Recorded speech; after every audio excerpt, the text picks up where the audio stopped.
오늘 경건의 시간은 역대하 1장부터 3장까지의 말씀입니다. 우리는 계속해서 역대기의 말씀을 살펴보고 있습니다.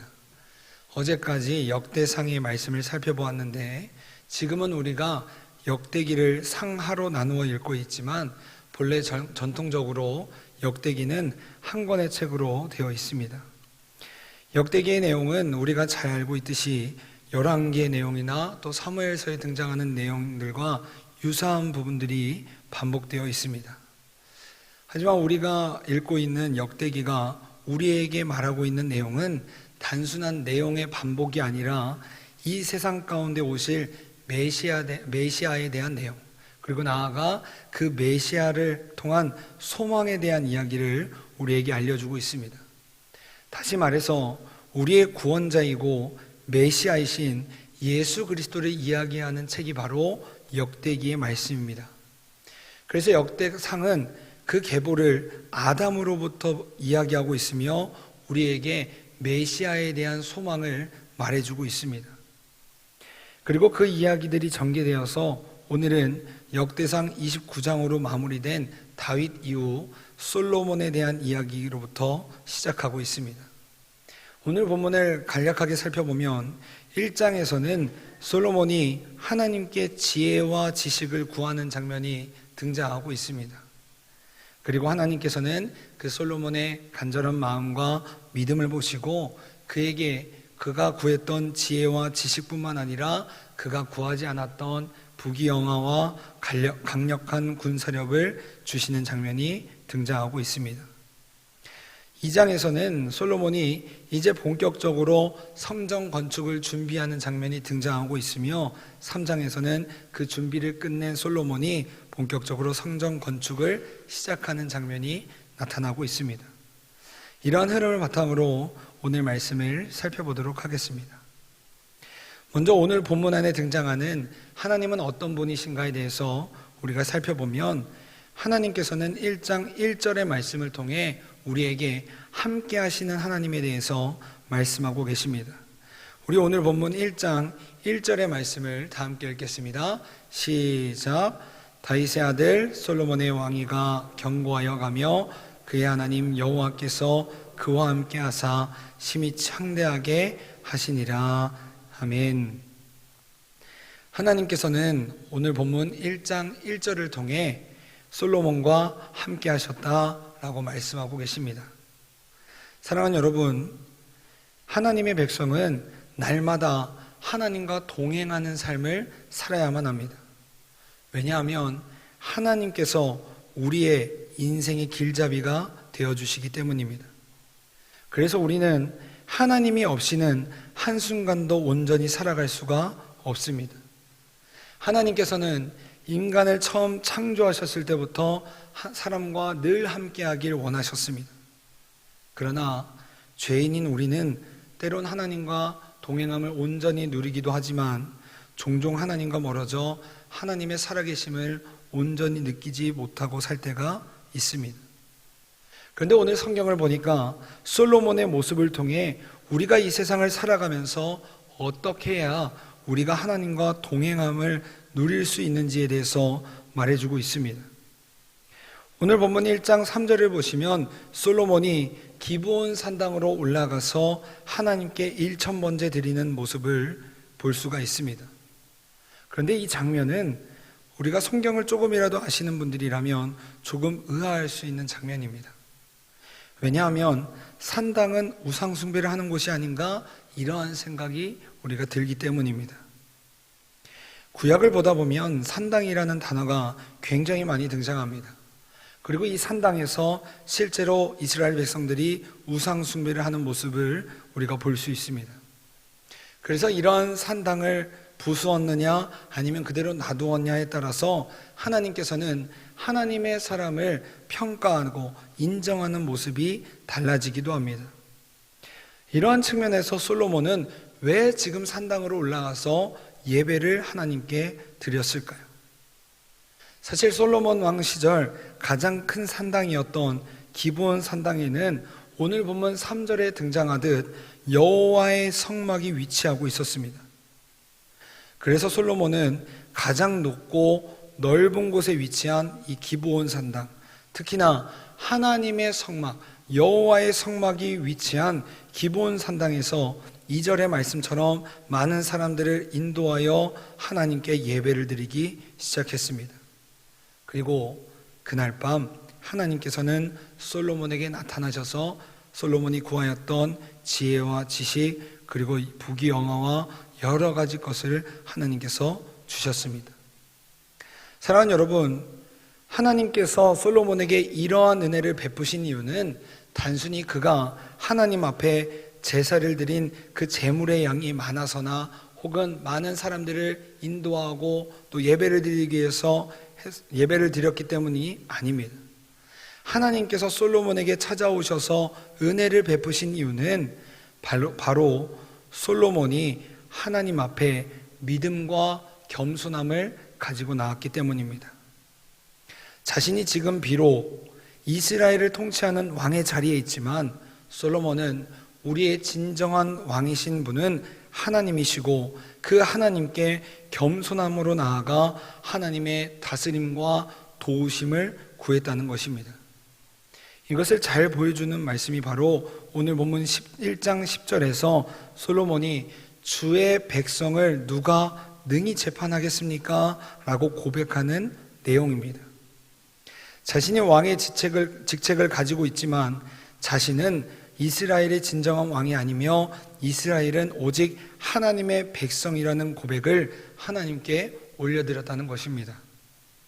이에 하나님께서는 그 마음에 감동하시어 11절에서 내 백성을 재판하기 위해 솔로몬이 이와 같이 구하였구나 라고 말씀하십니다.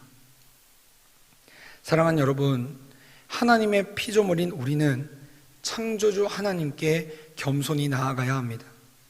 그래야 우리는 나의 능력과 그리고 교만함 이런 것을 가지고 살아가는 것이 아니라 하나님의 지혜와 돌보심, 하나님의 동행하심을 경험하면서 이 세상 가운데 하나님의 백성으로 하나님의 인도하심을 받은 하나님의 자녀로 온전히 살아갈 수가 있다라는 것입니다. 그러므로 바라기는 우리 모두가 나의 마음과 만족, 유익을 구하는 것이 아니라 솔로몬과 같은 하나님을 위한 고백이 넘쳐날 수 있길 간절히 바랍니다. 그리하여 하나님의 마음을 감동시키는 우리가 되어서 하나님께서 솔로몬에게 복을 내려주셨던 것처럼 하나님과 함께하는 인생, 하나님께서 창대하시는 인생 될 수 있길 간절히 바랍니다.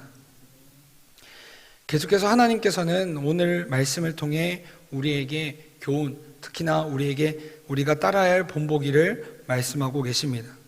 우리 오늘 본문 2장 1절의 말씀을 우리 다 함께 읽도록 하겠습니다. 2장 1절의 말씀 우리 다 함께 읽겠습니다. 시작. 솔로몬이 여호와의 이름을 위하여 성전을 건축하고 자기의 왕위를 위하여 궁궐 건축하기를 결심하니라. 아멘. 세상 사람들에게 무엇을 위해 사냐고 물어본다면 아마도 다양한 이야기들이 등장할 겁니다. 예를 들어서 가족을 위해서 사는 사람, 혹은 돈을 많이 벌기 위해서 사는 사람, 아니면 자신의 꿈을 이루기 위해서 살아가는 사람 등 다양한 대답들이 등장할 것입니다.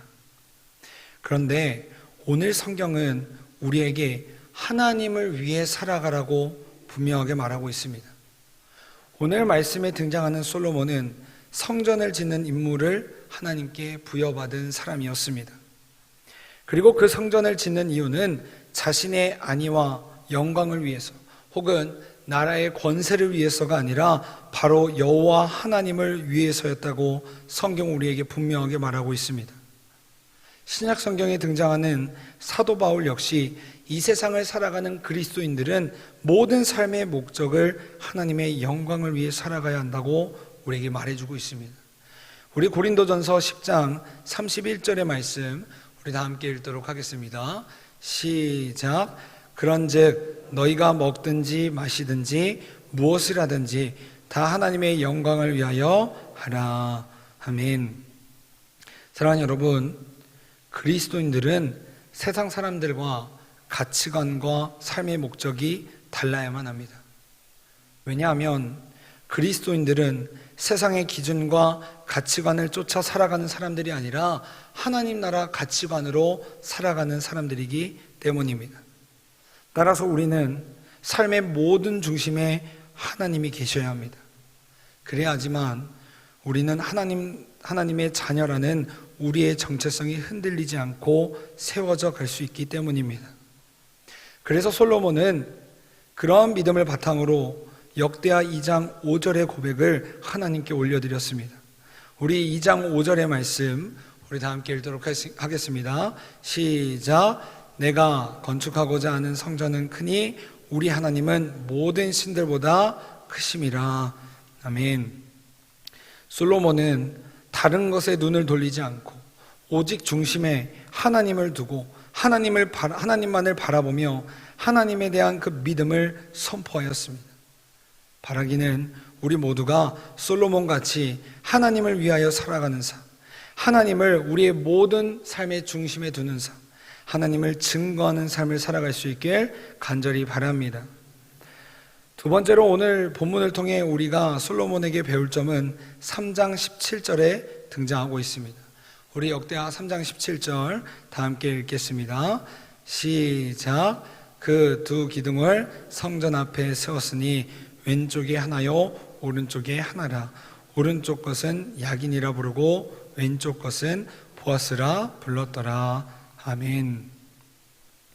오늘 말씀에 등장하는 솔로몬은 성전 앞에 두 개의 기둥을 세웠습니다. 그리고 오른쪽 것을 야긴이라 불렀고 왼쪽 것을 보아스라 불렀습니다. 이는 각각 그가 세울 것이다, 그에게 능력이 있다라는 뜻을 가지고 있습니다. 솔로몬 성전은 하나님의 섭리와 계획하에 건축되었습니다. 그래서 하나님께서는 성전을 세우시기 위해서 이방 나라의 왕까지 동원시키셔서 당대 최고의 조형 예술가를 붙여주셨습니다. 그리고 그가 17절에 등장하는 솔로몬의 성전의 두 기둥인 야긴과 보아스를 건축하였습니다. 이 두 기둥은 성전 앞에 있었는데 이 기둥들은 건축물을 지탱하기 위한 용도가 아니었습니다. 이 두 기둥은 성전에 들어오는 자들이 그 기둥을 보면서 그 뜻을 마음에 새기는 것에 목적이 있었습니다.